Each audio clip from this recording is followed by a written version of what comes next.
मेरा नाम रुचि है। मेरी उम्र 22 साल है और मैं छत्तीसगढ़ में रहती हूँ। मुझे ना जाने क्यों ऐसा लग रहा था कि सब नॉर्मल होकर भी नॉर्मल नहीं है, या फिर ये सब कुछ ज़्यादा दिनों के लिए नहीं है। यही सब सोच सोच कर मेरे सर में बुरी तरह से दर्द हो रहा था। मुझे ऐसा लग रहा था कि अगर मैं एक दिन भी इस आदमी के साथ रही तो मैं पागल हो जाऊंगी। कभी कभी मुझे लगता था कि मैं एक पागल औरत हूँ, लेकिन कभी कभी मुझे ऐसा लगता था कि मेरा पति ही पागल आदमी है। मैं डिसाइड नहीं कर पा रही थी कि हम दोनों में से कौन नॉर्मल था और कौन नहीं। एक फिटकरी थी जो मेरी जिंदगी की सबसे बड़ी मुसीबत बन चुकी थी। कोई सोच भी नहीं सकता था। एक छोटी सी सफ़ेद रंग की फिटकरी ने मेरी जिंदगी में जीना दुश्वार कर दिया था। रोज़ मेरा पति एक नई तरह की फिटकरी घर में लेकर आता था और उसे इतना संभाल कर रखता था कि जैसे वो कोई हीरे या जवाहरात हों। वो पागलों की तरह हर 10 मिनट बाद आकर अपनी फिटकरी का ध्यान रखा करता था कि कहीं फिटकरी खराब तो नहीं हो गई, और कहीं कोई फिटकरी को चोरी करके तो नहीं ले गया, और कहीं कोई चीज़ फिटकरी के ऊपर तो नहीं गिर गई जिससे फिटकरी वेस्ट हो जाए। वो बार बार अपनी लाई हुई फिटकरी का ख्याल रखा करता था। कभी उसे लॉकर में रखता तो कभी उसे कबर्ड में रख देता, तो कभी उसे सूटकेस में संभाल कर रख देता था, तो कभी किचन में आटे के डिब्बे में छुपाकर रख देता था। मैं सोच सोच कर पागल हो गई थी कि आखिरकार इस फिटकरी में ऐसा भी क्या था जो मेरा पति उस फिटकरी के लिए पागल हुआ जा रहा था, और उसे फिटकरी की इतनी ज़्यादा परवाह थी। शादी के बाद मैं जब नई नई दुल्हन बनकर इस घर में आई थी तो तब भी मेरे पति के हाथ में यही फिटकरी थी। वो मुझसे बात करने के बाद अपनी फिटकरी को लेकर बाथरूम में चला गया था और मेरे पति को गए हुए लगभग 3 घंटे हो गए थे।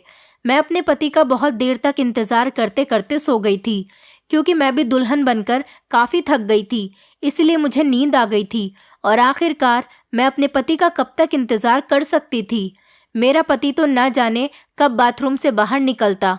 मैं कब सो गई मुझे कुछ पता ही नहीं चला। सुबह को जब मेरी आंख खुली तो मेरा पति मुझे बिस्तर पर नजर नहीं आया था। मैं सोच में पड़ गई थी कि क्या उसने सारी रात बाथरूम में ही बिताई थी। मैं बड़ी परेशान हो गई थी और मैंने देखा कि वो बाथरूम से निकला और उसके हाथ में वही थैला मौजूद था जिसके अंदर फिटकरी थी। मेरा पति बहुत बहुत देर तक अपनी फिटकरी के साथ बाथरूम में बंद रहता था और बाहर आने के बाद कहता कि सारी कमी पूरी हो गई है, और मैं शर्मिंदा हो जाती थी कि ना जाने वो कैसी कमी पूरी होने की बात कर रहा था। वो दिन था और आज का दिन मेरी शादी को लगभग 3 महीने हो गए थे, और ये फिटकरी थी कि जिसकी कहानी आज तक ख़त्म होने का नाम ही नहीं ले रही थी। वो बार बार बाथरूम में जाता और फिटकरी का वो थैला बाथरूम के अंदर जाते हुए और बाथरूम से बाहर आते हुए भी उसके हाथ में ही होता था। बाथरूम से लगातार पानी गिरने की आवाज़ आती रहती, और जब ज़्यादा देर हो जाती तो मेरा पति बाथरूम से बहुत खुश होकर बाहर निकलता था।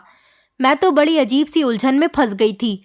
मैं अपनी परेशानी किसी को बता भी नहीं सकती थी। ये सच्चाई जानने के लिए एक रात मैंने बाथरूम की खिड़की से झांक कर देखा तो मेरा दिमाग फट गया था और मेरे होश उड़कर रह गए थे। मेरे माता पिता मुझे बहुत प्यार किया करते थे क्योंकि मैं उनकी लाडली बेटी थी। मैं अपने सब भाई बहनों में सबसे छोटी थी, इसलिए मुझे अपने माता पिता के साथ साथ अपने बड़े भाई बहनों का भी बहुत प्यार मिला था। मेरे माता पिता का कहना था कि मैं बचपन में काफ़ी बीमार रहती थी और मेरे माँ बाप हमेशा मेरे ठीक होने की प्रार्थना करते रहते थे। बचपन में मेरा काफ़ी इलाज भी हुआ था, इसलिए मुझसे मेरे घर में सारे लोग बहुत ज़्यादा प्यार किया करते थे। मेरे माता पिता ने भगवान के आगे प्रार्थना की और रो रो कर मेरी ज़िंदगी की भीख मांगी थी, मगर मेरे माता पिता को ये पता नहीं था कि उनकी ज़िंदगी इतनी जल्दी उनको छोड़कर चली जाएगी और उनकी सबसे लाडली और छोटी बेटी उनके पीछे अनाथ हो जाएगी। अगर मेरे माता पिता को ये बात पता होती तो वो कभी भी बचपन में मुझे नहीं बचाते। मेरे परिवार में मेरे माता पिता के अलावा मेरे एक बड़े भैया और एक बड़ी बहन भी थी। वो सब लोग एक साथ मुझे छोड़कर इस दुनिया से चले गए। मैं 7 साल की थी जब हमारी पूरी फैमिली पिकनिक के लिए जा रही थी। तभी रास्ते में अचानक हमारी गाड़ी का एक्सीडेंट हो गया था। एक्सीडेंट इतना ज़्यादा खतरनाक था कि मेरे माता पिता और मेरे दोनों भाई बहन की मौके पर ही मौत हो गई थी। लेकिन शायद भगवान को मुझे ज़िंदगी देनी थी, इसलिए कितने लोगों की मौत हो जाने के बाद मैं अकेली बच गई थी। मेरे मामूली सी चोट आई थी, लेकिन मेरी जिंदगी बच गई थी। लोग मुझे देखकर हैरान हो रहे थे कि ये लड़की कैसे बच गई। कहते हैं कि जिसकी जिंदगी भगवान लिख दे उसे कौन मार सकता है। और कुछ लोग मुझे देखकर बहुत अफसोस भी कर रहे थे कि मैं अपने माता पिता के बिना कैसे इस दुनिया में अकेली रहूंगी। अच्छा तो यही होता कि मैं भी अपनी फैमिली के साथ ही इस दुनिया से चली जाती। लोग कह रहे थे कि ये लड़की अब अनाथ होकर जिंदगी कैसे गुजारेगी, कौन इसकी परवरिश करेगा। इसी तरह से मेरी पूरी फैमिली खत्म हो चुकी थी और मैं अकेली हो गई थी, क्योंकि मैं बिल्कुल लावारिस थी। मेरे पिता के सौतेले भाई ने मुझे अपने घर में जगह दे दी थी, क्योंकि और कोई मुझे अपने साथ रखने के लिए तैयार ही नहीं था। और मेरी माँ के रिश्तेदार तो डर की वजह से कभी हमारे घर पर अफसोस करने के लिए भी नहीं आए थे। मैं अपने चाचा चाची के घर में रहने लगी थी और उनकी बेटियों की उतरन पहनकर उनका बचा हुआ खाना खाकर अपना गुजारा कर रही थी। वो लोग मुझे बहुत ताने भी दिया करते थे। उन लोगों के ताने सुन सुनकर ही मैं जवान हो गई थी और इसी तरह से टाइम तेजी से गुजरता चला गया था और मेरी शादी की उम्र हो गई थी। मेरे लिए काफ़ी सारे रिश्ते भी आने लगे थे। मुझे ऐसा लगता था मेरे लिए रिश्ते आते ही मेरी चाची परेशानी में आ जाती थी। मेरी चाची ने मुझसे जान छुड़ाने के लिए मेरी शादी एक ऐसे इंसान से कर दी थी जिसको मैं जानती तक नहीं थी। फिर भी मैंने सोचा कि चाची के घर पर मुझे सारा दिन नौकरानियों की तरह काम करना पड़ता था। इससे बेहतर तो यही होगा कि मैं अपने पति के घर काम करूं और उसकी सेवा करूं। जब मैंने अपने होने वाले पति को देखा तो लड़का काफ़ी हैंडसम और स्मार्ट था, इसीलिए मैं बेफिक्र हो गई थी। फिर सुना कि लड़के वालों का अपना घर है, तो इस बात से मैं और भी ज़्यादा खुश हो गई थी। चाची ने तो अपनी जान से छुटकारा पाने के लिए मेरी शादी जल्दबाजी में कर दी थी, क्योंकि मैं बहुत ज़्यादा खूबसूरत थी और मेरी चाची की बेटियां मुझसे ज़्यादा खूबसूरत नहीं थीं। इसलिए चाची जलन की वजह से मुझे जल्द से जल्द विदा करना चाहती थी, ताकि उनकी बेटियों के लिए आगे का रास्ता साफ हो सके। विदाई के टाइम पर चाची ने मुझसे कहा था कि अब ससुराल में ही रहना, मेरे घर आने की कोई ज़रूरत नहीं। मेरे पास तो इतने पैसे नहीं हैं कि मैं तुम्हारा खर्चा उठा सकूं। जैसे भी हालात हों, तुम्हें अपने ससुराल में ही रहना है, और अगर अपनी ससुराल में तुम्हें कोई परेशानी लगे तो चुपचाप उसे बर्दाश्त करना। तलाकशुदा बनकर मेरे घर पर आने की कोई ज़रूरत नहीं। चाची की इस बात ने मुझे बहुत परेशान कर दिया था। वो इस तरह की बातें ना जाने मुझसे क्यों कर रही थी। अभी तो मेरी विदाई भी पूरी नहीं हुई थी और वो तलाक तक पहुंच गई थी। आखिर वो ऐसा क्यों कह रही थी? क्या लड़के में कोई खराबी थी या उसके घर वालों में कोई गड़बड़ थी? मेरे दिमाग में अजीब अजीब तरह के सवाल पैदा होने लगे थे और इन्हीं सवालों को सोचते हुए जब मैं अपनी ससुराल विदा होकर चली गई तो शादी की पहली रात ही मुझे अंदाज़ा हो गया था कि चाची इस तरह की बातें क्यों कर रही थी। जिस लड़की के पति ने शादी की पहली रात उसके साथ रिलेशन बनाने के बजाय सारी रात बाथरूम में ही गुजार दी हो, तो उसकी दिमागी हालत क्या होगी। शर्म की वजह से ये सवाल मैं अपने पति से कर भी नहीं सकती थी, क्योंकि मैं नई नवेली दुल्हन थी और नई नवेली दुल्हन ऐसी बात कहती कि उन्होंने ऐसा क्यों नहीं किया और सारी रात बाथरूम में क्यों रहे, तो ये बात गलत हो जाती। मैंने सोचा कि मैं तो सो गई थी, हो सकता है कि वो भी आकर सो गए होंगे। शायद बहुत सुबह को वो दोबारा बाथरूम में नहाने के लिए चले गए हों। बस यही सोचकर मैंने अपने दिल को तसल्ली दे दी थी, लेकिन मेरी ये तसल्ली किसी भी काम नहीं आई थी जब रोज़ाना कमरे में मेरा पति यही अजीबोगरीब तरह की हरकतें करने लगा था। शादी को 1 महीना पूरा होते ही मेरी सास ने पोता पोती की रट लगा ली थी। मेरी सास को तो ये भी नहीं पता था कि 1 महीने में से एक भी दिन उनके बेटे ने मुझे हाथ तक नहीं लगाया था। उनका बेटा तो ना जाने किन हरकतों में बिजी रहता था और मैं शर्म की वजह से ये बात किसी से कह भी नहीं सकती थी। 1 महीने बाद जब मैं चाची से मिलने उनके घर पर गई तो चाची मुझे देखकर परेशान हो गई थी और एकदम से उन्होंने मुझसे सवाल किया कि मैं अपना घर छोड़कर तो नहीं आई हूँ। चाची के सवाल पर मैंने बड़ी हैरत से उनकी तरफ देखा। मेरी विदाई के टाइम पर भी उनका मेरे साथ यही बिहेवियर था और मैं पूरे 1 महीने बाद उनसे मिलने के लिए आई थी, तब भी वो मेरे साथ ऐसी अजीबोगरीब बातें कर रही थी। मैंने चाची से कहा कि नहीं, मैं तो सिर्फ आपसे मिलने के लिए यहाँ पर आई हूँ। मुझे उनकी बात से बहुत दुख पहुँचा था। मैंने अपना सारा बचपन और लड़कपन इस घर में ही गुजारा था। मुझे इस घर से बहुत ज़्यादा लगाव था। क्या मेरा इतना भी हक नहीं बनता था कि मैं इस घर में अपने चाचा चाची से मिलने के लिए भी कभी कभी आ जाऊं? मैं उदास होकर अपने घर को वापस आ गई थी और इधर देखा कि मेरा पति फिटकरी उठाकर बाथरूम में जा रहा था। अपने पति को तो मैं कभी दिखाई ही नहीं देती थी। मैं इस घर में अपने पति के लिए बस मामूली सी थी।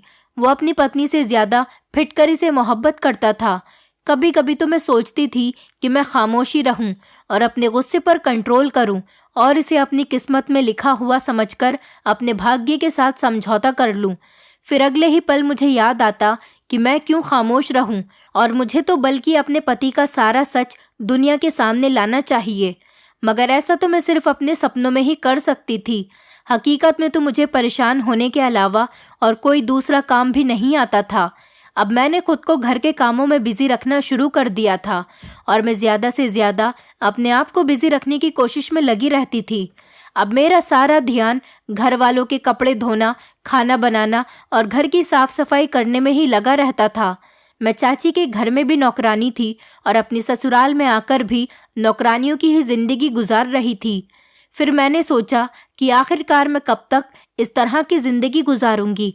मुझे अपने पति से बात करनी ही होगी। एक दिन मैंने बंद शब्दों में अपने पति को ये बात समझा दी थी कि उनकी माँ मुझसे पोता पोती की डिमांड करती है। ये बात सुनकर जैसे मेरे पति को करंट सा लग गया था। उन्होंने फौरन ही कहा कि अभी ऐसा कुछ भी नहीं हो सकता और ऐसा बिल्कुल मुमकिन नहीं। इतना कहकर वो कमरे से बाहर चले गए थे तो मैं अपना सर पकड़कर बैठ गई, क्योंकि मुझे अपने पति पर पहले से ही शक था और अब मुझे अच्छी तरह से यकीन हो गया था कि मेरा पति नामर्द है। इसलिए वो फिटकरी का बहाना बनाकर रोज रात को बाथरूम में चला जाता है और फिर मेरे सोने का इंतजार करता है। जब मैं सो जाती हूँ तो वो बाथरूम से बाहर निकल कर आता है। वो ऐसे ही करता है, वरना कोई मर्द ऐसा नहीं होता जो अपनी नई नवेली दुल्हन को अकेला छोड़कर इस तरह से सारी सारी रात खुद को बाथरूम में बंद नहीं रखता। मैंने सोचा अब मुझे अपने पति के इस राज से पर्दा हटाना ही पड़ेगा और मैं सच जानकर ही रहूंगी और यही सारा सच मैं सब लोगों के सामने लेकर आऊंगी। एक दिन रात के टाइम पर मैंने सोचा कि मैं सोने की एक्टिंग करती हूँ और देखती हूँ कि मेरा पति रात में क्या करता है। मैंने आज ही अपने पति से कहा था कि मुझे बहुत नींद आ रही है और मेरी तबीयत ठीक नहीं। मेरा सर दर्द से बुरी तरह फटा जा रहा है, इसलिए वो मुझे जगाने की कोशिश न करे। मेरी ये बात सुनकर तो मेरे पति के चेहरे पर अजीब सी मुस्कुराहट आ गई थी, जैसे कि उन्हें इंतजार हो कि मैं जल्दी से सो जाऊं। मेरे पति ने मुझसे कहा कि ठीक है, अगर तुम्हारी तबीयत ठीक नहीं तो तुम जल्दी से सो जाना, मैं तुम्हें बिल्कुल भी डिस्टर्ब नहीं करूंगा। उसने कमरे की लाइट बंद कर दी और कमरे से बाहर निकल गया। ये सच था कि मुझे लेटते ही नींद आ जाती थी, क्योंकि मैं सारा दिन बहुत काम करती थी और थकान से चूर होकर जब मैं अपने बिस्तर पर सोने के लिए लेट जाती थी तो मुझे फौरन ही नींद आ जाती थी। लेकिन मैं आज बहुत कोशिश कर रही थी कि मैं जागती रहूं, लेकिन मेरा नींद पर कोई बस नहीं था। आज मैंने सोचा कि दिन में जब मेरा पति घर पर था तो मैंने उनसे कहा कि मेरी तबीयत ठीक नहीं है और मैं सोना चाहती हूँ। तो उन्होंने मुझसे कहा कि हाँ ठीक है, घर का काम कोई भी कर लेगा, तुम आराम से सो जाओ। मेरी सास को लगा कि मैं प्रेग्नेंट हूँ और मेरी तबीयत ठीक नहीं, इसलिए मैं आराम कर रही हूँ और मेरी सास ने भी मुझे किसी काम के लिए नहीं कहा था, वरना मुझे तो आराम करने का मौका ही नहीं मिलता था। मैंने नींद दिन में ही पूरी कर ली थी। मैं जी भर के सोई थी ताकि मैं रात को देर तक जाग सकूं। मैं लगभग 1 घंटे तक अपने पति का इंतजार करती रही थी। 1 घंटे के बाद जब मेरे पति कमरे में आए तो मैं ऐसी हो गई जैसे मैं गहरी नींद में सो रही हूँ। मैंने देखा कि वो वही फिटकरी वाला थैला लेकर बाथरूम में चले गए थे। जब उन्होंने बाथरूम का दरवाज़ा बंद किया तो मैं फौरन ही उठ गई थी। मुझे डर नहीं था कि वो बाहर आएंगे, क्योंकि मुझे पता था कि अब वो काफ़ी देर तक बाहर आने वाले नहीं। मैं घर के बैक साइड वाले हिस्से की तरफ जाने लगी थी और चोरों की तरह धीरे धीरे खड़ी हुई थी, जहाँ पर बाथरूम की खिड़की भी थी। लेकिन बाथरूम की खिड़की बहुत ऊंचाई पर थी और उस खिड़की से मैं अंदर तक नहीं देख सकती थी, क्योंकि खिड़की की ऊंचाई के हिसाब से मेरा कद बहुत छोटा रह गया था। लेकिन मैं जल्दी से जाकर एक चेयर लेकर आई और मैंने वो चेयर रखी और उस पर खड़ी हो गई।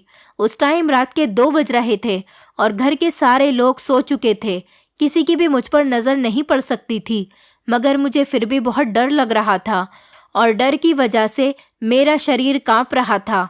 मैं वो चेयर उठाकर खिड़की के करीब आई और चेयर पर चढ़कर खिड़की के अंदर देखने लगी कि आखिर मेरा पति इतनी देर तक बाथरूम में करता क्या है। अपने पैर कांपने की वजह से मुझे ऐसा लग रहा था कि मैं ठीक से खड़ी नहीं हो पा रही हूँ, ऐसा न हो कि मैं गिर जाऊं।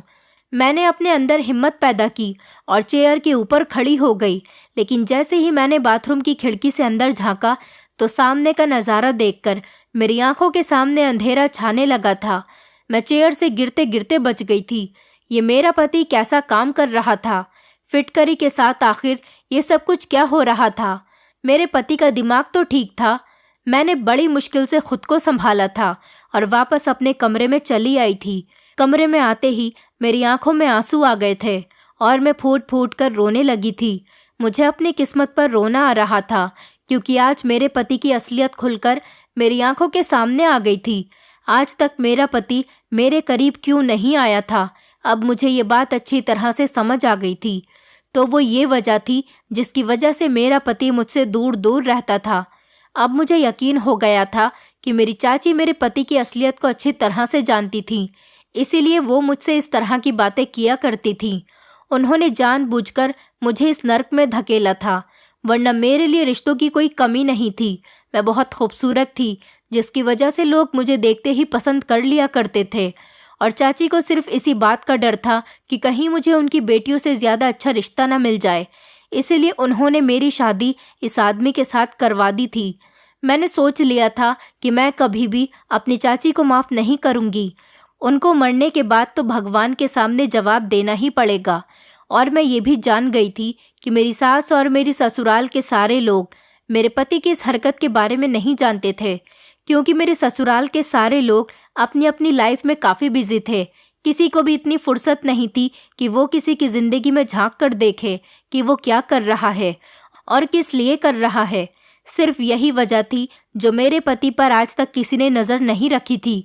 बस उनकी शादी करवाना अपना कर्तव्य समझा और ऐसे इंसान से मेरी शादी करवा के मेरी ज़िंदगी बर्बाद कर दी थी। ज़्यादातर पेरेंट्स को ऐसा लगता है कि वो अपनी औलाद की शादी करवाने के बाद अपनी सारी जिम्मेदारियों से फ्री हो जाते हैं, बस हर हाल में शादी कर देते हैं, ये बात जाने बिना कि उनका बेटा शादी करने के लायक है भी या नहीं। बस किसी भी लड़की के पल्ले अपने लड़के को बांधकर उस मासूम लड़की की ज़िंदगी को बर्बाद कर देते हैं, और लड़का अपनी बदनामी होने की वजह से किसी को बताता नहीं कि मुझे क्या परेशानी है। मैं नामर्द हूँ और मैं शादी करने के काबिल नहीं हूँ। इसी वजह से मुझ जैसी लावारिस और मासूम लड़कियाँ दर दर की ठोकरें खाकर ऐसे आदमियों की किस्मत में आ जाती है और सारी ज़िंदगी अपना मुंह बंद करके ज़िंदगी गुजारती रहती हैं। और मैं उस टाइप की लड़की नहीं थी। मैं चुप रहने वालों में से बिल्कुल भी नहीं थी।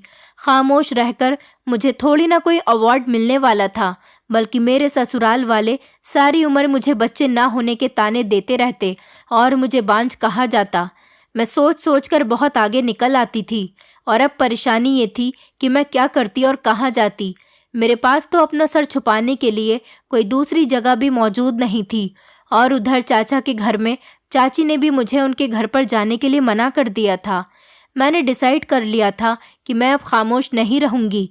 मैंने बहुत बर्दाश्त कर लिया था, लेकिन अब कुछ भी बर्दाश्त करने के लिए नहीं बचा था।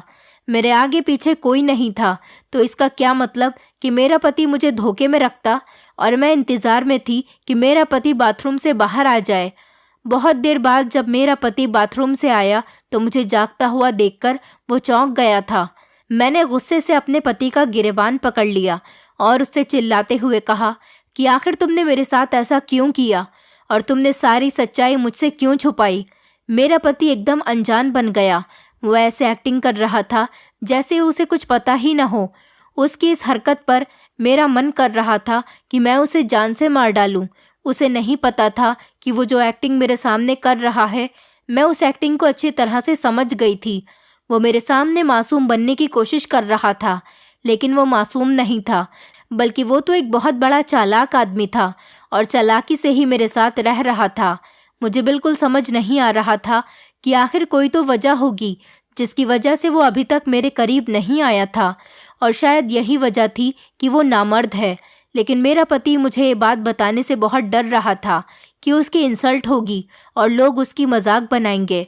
इसीलिए उसने शादी करके अपना सारा इल्ज़ाम अपनी पत्नी पर डालने के बारे में सोचा होगा। मेरे दिमाग में बार बार अजीब अजीब तरह के ख्याल आ रहे थे। अब मेरी शादी को 3 महीने हो गए थे और पिछले 3 महीनों से मैं लगातार डिप्रेशन का शिकार हो रही थी। आज जब मैं अपने पति का गिरेबान पकड़कर उससे सवाल कर रही थी तो वह हैरत से मुझे देख रहा था, जैसे कि उसे यकीन नहीं आ रहा था कि मैंने उसका झूठ पकड़ लिया है। वो हक्का बक्का होकर मुझे देखे जा रहा था। जब मेरे पति ने मुझे कोई जवाब नहीं दिया और उससे कोई जवाब नहीं बन सका तो मैंने फौरन ही अपना सामान पैक करना शुरू कर दिया। मैंने अपने पति से कहा कि तुम्हें शर्म आनी चाहिए, तुम इस तरह का घटिया काम करते हो। मैं तुम जैसे नामर्द आदमी के साथ नहीं रहना चाहती और यही वजह है कि तुम इस घटिया फिटकरी को अपनी जान से भी ज्यादा संभाल कर रखते हो। मेरा पति अब भी हैरान सा खड़ा होकर मेरी सारी बातें खामोशी से सुन रहा था, मगर ऐसा लग रहा था जैसे वो मेरी बातों को समझ नहीं पा रहा था और वो काफ़ी सैड लग रहा था कि मैं उसकी सारी बातों को जान चुकी हूँ। मैं अपने पति को हैरान और परेशान देखकर अपना सामान पैक करके दरवाजे की तरफ जाने लगी थी और घर से बाहर निकल गई थी। सारे घर वाले सो रहे थे। अभी मैं घर के मेन गेट तक नहीं पहुंची थी कि मेरा पति भागता हुआ मेरे पीछे आया और ज़बरदस्ती मेरा हाथ पकड़कर मुझे अंदर घसीटता हुआ मेरे कमरे में लेकर चला गया। मैंने शोर मचाने की कोशिश की तो उसने अपने हाथ मेरे मुंह पर रख लिया, जिससे मेरी आवाज़ निकलनी बंद हो गई थी और हल्की हल्की आवाज़ में मुझे खामोश रहने के लिए कहता रहा।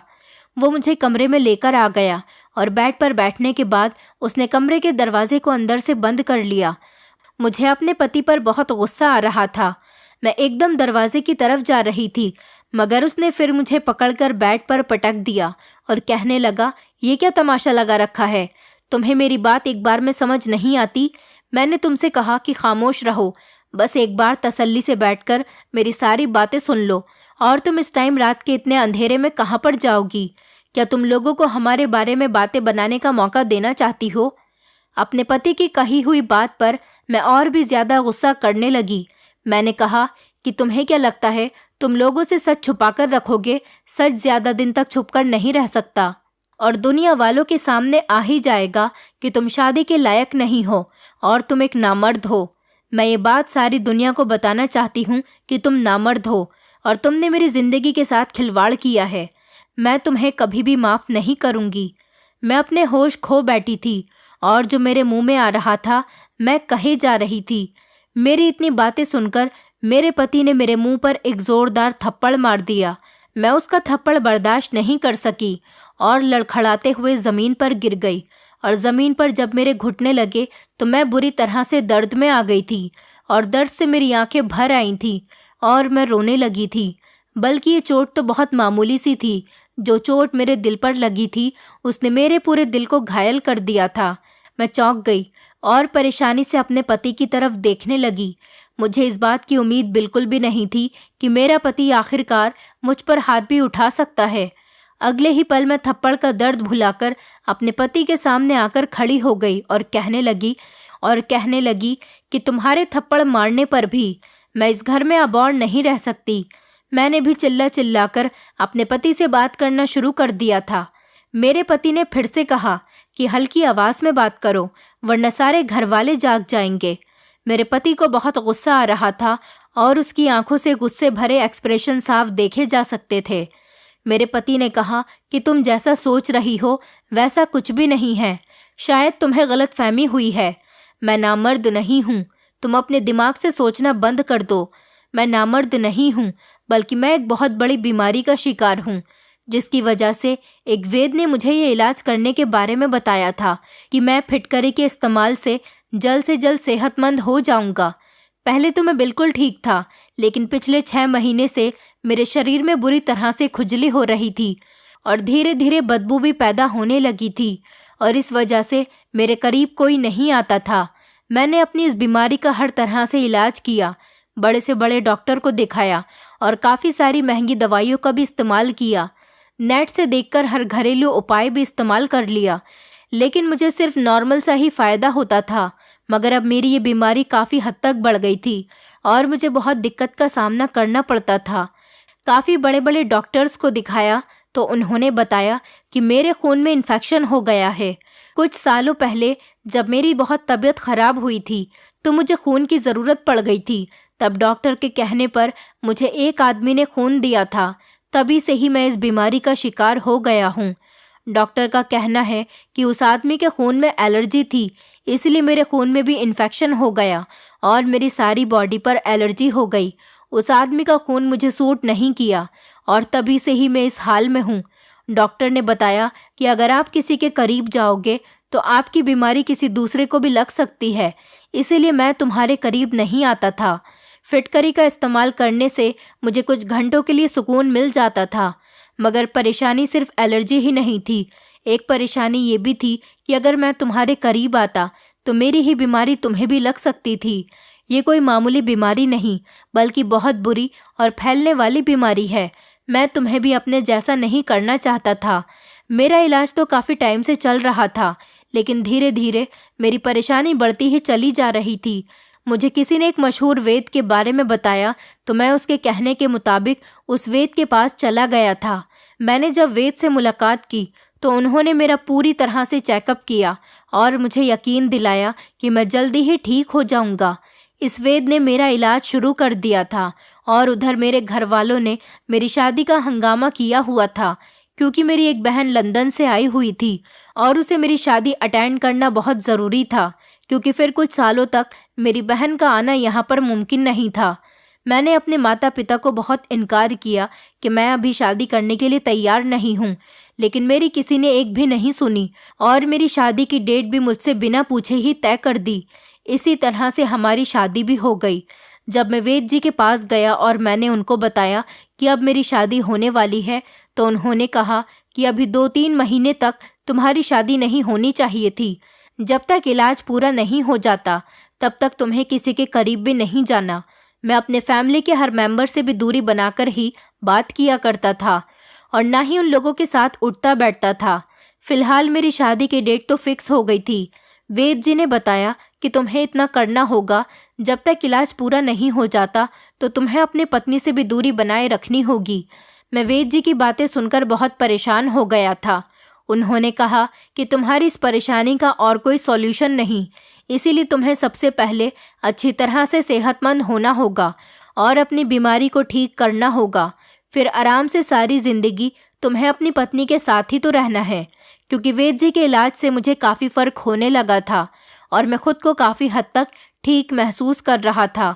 इसलिए मुझे वैद्य जी की बात माननी पड़ी थी और मैंने सोचा था कि शादी करने के बाद मैं तुम्हें सारी हकीकत बता दूंगा, मगर ना जाने क्यों मुझे तुमसे कुछ भी कहने की हिम्मत ही नहीं होती थी और बस यही मेरी सबसे बड़ी गलती थी, जिसकी वजह से तुम मुझे गलत समझ बैठी और मुझे गलत समझने पर मजबूर हो गई थी। वैद्य जी ने कहा कि फिटकरी से ही तुम्हारा इलाज हो सकेगा, इसलिए मैं तुम्हारे करीब भी नहीं आता था और आज तक मैंने तुम्हारे करीब बैठकर तुमसे बात करने की कोशिश भी नहीं की थी। और हर रोज़ मैं फिटकरी घर पर लेकर आता था और रोज़ाना मेरा नई फिटकरी से इलाज होता था। इसलिए मैं पागलों की तरह फिटकरी की हिफाजत किया करता था ताकि मैं जल्द से जल्द ठीक हो जाऊं और एक नॉर्मल ज़िंदगी जी सकूं और तुम्हें बता सकूं कि मैं तुम्हारे साथ टाइम स्पेंड करने के लिए कितना तड़प रहा था। मेरी परेशानी बाहर से तो किसी को नज़र नहीं आती, मगर अंदर ही अंदर मैं अपनी परेशानी से बहुत ज़्यादा बेचैन हो गया था। मुझे माफ़ कर दो, मैं तुमसे माफ़ी मांगता हूँ। मैंने तुम पर हाथ उठाया और अपनी ये सच्चाई तुमसे इतने दिनों तक छुपा कर रखी। मेरा पति बहुत शर्मिंदा लग रहा था। मुझे अपने पति की बातों पर यकीन आ गया था, क्योंकि उनकी आंखों से लगातार आंसू निकल रहे थे और उनके चेहरे से सच्चाई साफ साफ नजर आ रही थी। मैंने अपने पति से कहा कि आप अगर मुझे इस बारे में पहले ही बता देते तो मैं पिछले 3 महीनों से इतना परेशान नहीं होती। मेरे दिमाग में तो तरह तरह की बातें आने लगी थीं। मेरे अलावा कोई और भी होता तो शायद आपके बारे में ऐसा ही सोचता, और तुम्हारी कुछ हरकतें ऐसी थीं जिसकी वजह से मुझे ऐसा लगा कि तुम मुझे धोखा दे रहे हो। और मैं भी अब आपसे माफ़ी मांगती हूँ कि मैंने आपके साथ बहुत बदतमीज़ी की और आपको नहीं समझा। मैंने बहुत शर्मिंदा होकर अपने पति से माफ़ी मांगी और उन्हें यकीन दिलाया कि मैं हमेशा आपका साथ दूंगी और जब तक आप पूरी तरह से ठीक नहीं हो जाते मैं आपका पूरा ख्याल रखूंगी। वो दिन है और आज का दिन है। मैं और मेरे पति हमेशा एक दूसरे के साथ हैं और भगवान की बहुत बड़ी कृपा है कि धीरे धीरे मेरे पति की बीमारी भी जड़ से ख़त्म हो गई और मेरे पति अब बिल्कुल ठीक हैं और हम पति पत्नी एक दूसरे के साथ बहुत अच्छी ज़िंदगी गुजार रहे हैं। कभी कभी हम अपनी फीलिंग्स को साइड में रखकर न जाने किन बातों में खो जाते हैं। बहुत सी ऐसी छोटी छोटी गलतफहमियां हैं जो घर को बर्बाद कर देती है। हमें अपने लाइफ पार्टनर को अच्छी तरह से समझने की कोशिश करनी चाहिए, लेकिन हम तो सिर्फ अपने बारे में ही सोचते हैं। हम नहीं जानते कि सामने वाले के दिल का हाल क्या है और वो किस परेशानी से जूझ रहा है। अगर हम किसी की परेशानी को समझ सकें तो हम उसका साथ देकर उसे कामयाब बना सकते हैं और उसकी परेशानी को जड़ से ख़त्म कर सकते हैं। मैं भगवान से प्रार्थना करती हूँ कि भगवान हम लोगों को सोचने और समझने की हिम्मत दे और ताकत दे और हमें सही फैसला करने की समझ दे। और अब मेरे पास एक 3 साल की बेटी भी है। ऐसा लगता है जैसे मेरी ज़िंदगी से सारी परेशानियां ख़त्म हो गई हैं, क्योंकि मेरे पति इतने अच्छे पति हैं कि कभी कभी मुझे अपनी किस्मत पर यकीन ही नहीं आता कि ये वही आदमी है जिस पर मैंने पहले कुछ जाने बिना ही काफ़ी सारे इल्ज़ाम लगाए थे और शक किया था। अब मैं अपने पूरे परिवार के साथ बहुत खुश हूँ। दोस्तों, उम्मीद करती हूँ आपको हमारी कहानी पसंद आई होगी। कहानी पसंद आई है तो वीडियो को लाइक करें, चैनल पर नए हैं तो चैनल को सब्सक्राइब करें और हाँ, नोटिफिकेशन बेल को ज़रूर दबाएं ताकि अगली अपडेट सबसे पहले आपको मिले।